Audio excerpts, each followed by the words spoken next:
အရင်တော့ပေါ့နော်ထက်ခဲတဲ့ဟာကြီးကဗျာဒီ software သုံးရတဲ့အချိန်မှာအရင်ကလွယ်လွယ်ကူဖြစ်သွားတယ်ပေါ့ဥပမာကျွန်တော်တို့ဒီpurchase ဆို sales ဆိုပေါ့နော်တနေရာနဲ့အကုန်ကြည့်လို့ရတယ်ဗျာ inventory ဘာညာဆိုလို့ရှိရင်တစ်ခါစစ်လို့ရတယ်ဒီ software နဲ့ဟုတ်ကဲ့ပါမင်္ဂလာပါကိုမင်္ဂလာပါဗျာဟုတ်ကဲ့အရင်ဦးဆုံးကိုယ့်ရဲ့နာမည်လေးရဲ့စိုင်းနာမည်လိပ်စာလေးတစ်ချက်လောက်မိတ်ဆက်ပေးပါဦးခင်ဗျာဟုတ်ကဲ့ကျွန်တော်နာမည်ကတော့စင်မင်းနိုင်ပါဗျာအခုဒီကျွန်တော်တို့မန္တလေးမှာတော့ဒီမနက်ဖြန်ပေါ့နော်မနက်ဖြန်ဆိုတဲ့ဆိုင်နဲ့အကောင်းဆုံးဆိုတဲ့ဒီ pin shop လေးဖွင့်ထားပါတယ်ဗျာဟုတ်ကဲ့ပါလိပ်စာလေးကတော့84လေးစာနဲ့တောက်ပါပါဗျာကျွန်တော်တို့ဟုတ်ကဲ့ပါအဲ့ဒါဆိုရင်ကိုတို့ဒီလုပ်ငန်းလုပ်နေတာဘယ်လောက်ကြာပြီလဲဆိုတာလေးတော့တစ်ချက်ပြောပြပေးပါအောင်ဟုတ်ကျွန်တော်တို့ပေါ့နော်ဒီ paint industry တွေကိုစဝင်တာကတော့2နှစ်လောက်တော့ရှိပြီဗျာဒါမှရန်ကုန်မှာဆိုင်စဖွင့်တယ်ပြီးတော့ဒီမန္တလေးမှာတော့စဖွင့်တာ1နှစ်လောက်ပြည့်ပြီဗျာကျွန်တော်တို့ဟုတ်ကဲ့ဗျာအဲ့တော့ကိုတို့ဒီ software မသုံးခင်တုန်းကပေါ့နော်ဘယ်လိုအခက်အခဲလေးကြုံခဲ့ရပြီးတော့မှ software သုံးမယ်လို့ဆုံးဖြတ်ဖြစ်ခဲ့ရလဲမသိဘူးဟုတ်အဓိကတော့ပေါ့နော်ကျွန်တော်ဒီဆိုင်စဖွင့်တော့ကျွန်တော်တို့ကဒီ software မသုံးမဲ့ဒါ Excel လောက်တာပေါ့Excel လောက်တဲ့အချိန်မှာကျွန်တော်ဘာအခက်အခဲရှိလဲဆိုတော့ကျွန်တော်တစ်ခါရောက်ရှင်များကျွန်တော်ဒီတစ်ခုခုပေါ့နော်ကျွန်တော်ဒီ total sales ကြည့်နေတာဖြစ်ဖြစ်ဟို purchase ကိုခေါ်ချင်တာဖြစ်ဖြစ်ပေါ့နော်ဟိုတစ်ခုဆိုလို့ရှိရင်ကျွန်တော်ဒီ Excel worksheet ကိုတစ်ခုနဲ့တစ်ခုပြောင်းပြီးကြည့်နေရတယ်ပေါ့ပြောင်းပြီးကြည့်နေတော့ကျွန်တော်တို့ဒီအဓိကဟိုအချိန်ကုန်နေဗျအဲ့တော့တစ်ခါလေကျွန်တော်တို့ဒီ software သုံးဖို့ပေါ့နော်ဆုံးဖြတ်လိုက်တာပဲကျွန်တော်ဟုတ်ကဲ့ပါခင်ဗျာအဲ့တော့ကျွန်တော်တို့အခုလက်ရှိ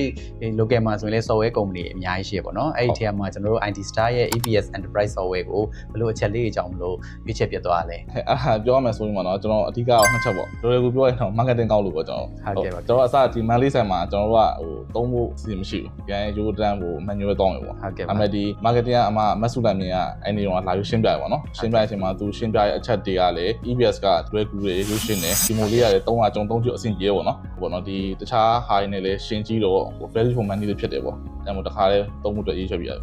်ဟုတ်ကဲ့ပါခင်ဗျာဟုတ်အဲ့ဒါဆိုရင်ကျွန်တော်တို့ဒီ EPS Enterprise Software ကကိုတို့လုပ်ငန်းမှာဘယ်လိုအခက်အခဲလေးတွေကိုပြေလည်သွားစေလဲဆိုတော့ဒီရောသိပြရစီခင်ဗျာ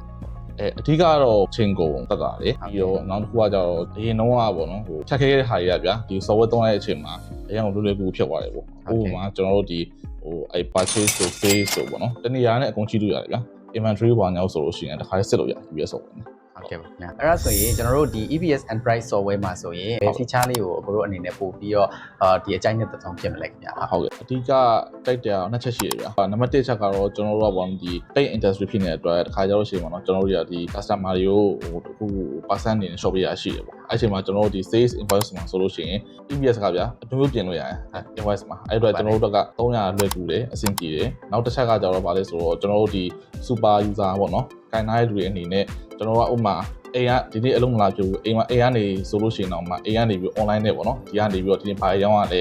ဘာလို့ရလဲလှမ်း check လုပ်ရတယ်ဗျကျွန်တော်တို့ဟုတ်ပါတယ်အဲ့ဒီနဲ့အဆင်ပြေပါတယ်ဗျကျွန်တော်ဟုတ်ကဲ့အဲ့ဒါဆိုရင်နောက်တစ်ခုကလေကိုကျွန်တော်တို့ဒီ EPS Enterprise Software မှာဆိုရင်ကျွန်တော်တို့ရဲ့ after sales လေးကိုအခုအနေနဲ့အမြင်လေးတစ်ချက်လောက်သိပြရစီခင်ဗျာဟုတ်ကျွန်တော်က EPS software ကိုဒီ monthly မှာလည်း2ဆိုင်သုံးတယ်ရန်ကုန်မှာလည်းသုံးတယ်ပေါ့နော်အဲ့လိုမျိုး3ဆိုင်သုံးမှုလေးလူအနေနဲ့ဟိုပေါ့ after sales service ဘဏ်ကိုတော့ကျွန်တော်သဘောကျတယ်ဗျအဓိကကျွန်တော်တစ်ခါရောက်ရှင်ကျွန်တော်ဟို item တွေထည့်ချင်တာဖြစ်ဖြစ်5မိနစ်ရဖြစ်ပေါ့နော်ဒီ hotline လေးကိုအချိန်မျိုးဆက်သွယ်လိုက်တာနဲ့ဟိုဘောလုံးမြန်ဆန်းပေါ့နော်ဖြည့်ရှင်းပေးတယ်ပြီးတော့တခုဆိုလို့ရှိရင်စိတ်ရှိနဲ့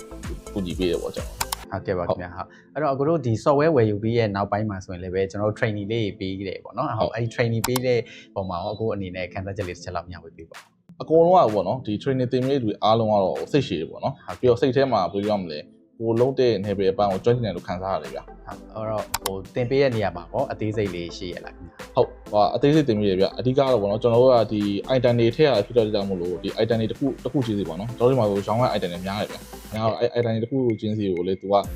ဒါဆိုရင်ဘယ်လိုထည့်ပြီးဘယ်လိုကုတ်ထောင်ပေးပေါ့နော်သူကအကုန်လုံးတေချာရှင်းပြပေးတယ်ဟုတ်ကဲ့ပါခင်ဗျာအဲ့တော့ဟိုပေါ့နော်အခုတို့ဒီ software လေးသုံးပြီးသွားပြီဆိုတော့ software သုံးပြီးတဲ့နောက်ပိုင်းနဲ့မသုံးခင်တုန်းကဒီကွာခြားချက်လေးရောသိလို့ရမှာဟုတ်အရေးကြီးဆုံးနံပါတ်1ချက်ပေါ့နော်ကျွန်တော်တို့အမှားရင်လဲလာပေါ့ကျွန်တော်တို့ဟုတ်ကဲ့ဟိုအရင်တော့ဆိုရင်ဟို A-Sin နဲ့သုံးရတဲ့အချိန်မှာကျွန်တော်တို့တစ်ခါကျရင်မှားရရှိတယ်မှားရရှိလို့ရှိရင်လည်းကျွန်တော်တို့ဘယ်နေရာနေဘလို့ပေါ့နော်ဟို double check လုပ်လို့ရမယ်ကျွန်တော်မသိဘူးဗျာဒါပေမဲ့ software မှာဆိုလို့ရှိရင်ကျွန်တော်တို့တစ်ခုမှားပြီဆိုတာနဲ့ဟိုမှာ inventory မှာကျွန်တော်တို့တစ်ခုအနှုတ်ပြသွားပြီဆိုတာနဲ့ software မှာတန်းပြီးတော့ကြည့်ရလွယ်ကူတယ်ဗျာဟုတ်ပါအဲ့တော့အမှားရင်လဲလာတယ်ပြီးတော့အချိန်ကုန်တတ်တာတယ်ပေါ့ကျွန်တော်အဲ့တော့လုပ်ငန်းအလုပ်တွင်ကြရပေါ့ကျွန်တော်မြင်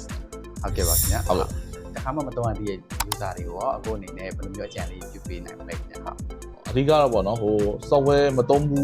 လို့ရှင်ပေါ့နော်ဟိုစမ်းသုံးကြည့်ဖို့ကျွန်တော်အကြံပေးနေတယ်ဗျကျွန်တော်လည်းအရင်တော့မသုံးခဲ့တော့မသုံးခဲ့ရတဲ့သုံးခဲ့တဲ့အချိန်မှာဟိုကွာခြားသွားတယ်ရောအများကြီးပဲပေါ့နော်ဒီ EPS software လွယ်ကူတယ် version နဲ့ပြီးတော့ဟိုပေါ့ နောက်ဆုံးလို့ up to date ဖြစ်တယ်ပေါ့ဗျာကျွန်တော်ဒီခေတ်ရေးစီကြောင်းလိုက်ပြောမယ်ဆိုလို့ရှိရင်ပေါ့နော်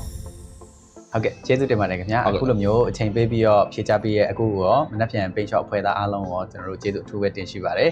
ပြီးတော့အခုတို့လုပ်ငန်းလည်းဒီထက်မကတိုးချဲ့အောင်မြင်နိုင်ပါစေခင်ဗျာ ကျေးဇူးပါဗျာ ဟုတ်ကဲ့